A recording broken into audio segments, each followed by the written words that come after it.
Македонија има наевтина основна потрошувачка кошница во Европа, тврди премиерот Христијан Мицкоски, посочувајќи ги најновите податоци на Евростат.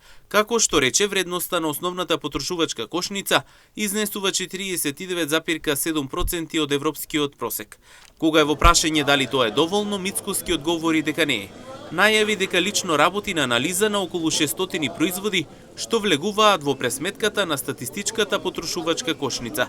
Според него, овие податоци ги демантираат критиките за состојбата со трошоците за живот во земја. Да, детално навлегуваме во оваа проблематика. Лично јас се занимавам во идентификување на тие 600 производи кои што влегуваат во статистиката. И лично тоа го имам јас како врвен приоритет.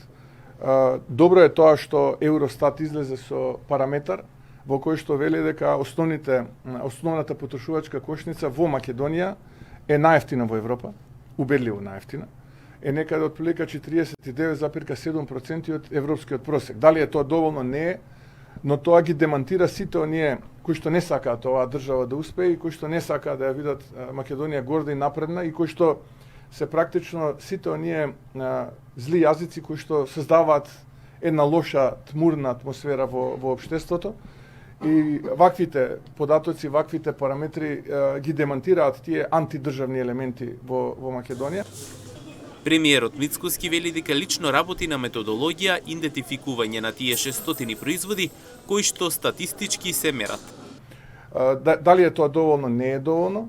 Дека треба да работиме, ќе работиме и јас лично, ви велам, работам на методологија на идентификување на тие 600-700 производи кои што статистички се мерат и директно на нив ќе одиме ако треба фактура по фактура, еден по еден производ ќе ги анализираме каде можеме да покачиме и како можеме да покачиме, така што ова е една темелна операција која што лично ја водам и очекувам да има многу скоро резултати кои што ќе бидат видливи на терен.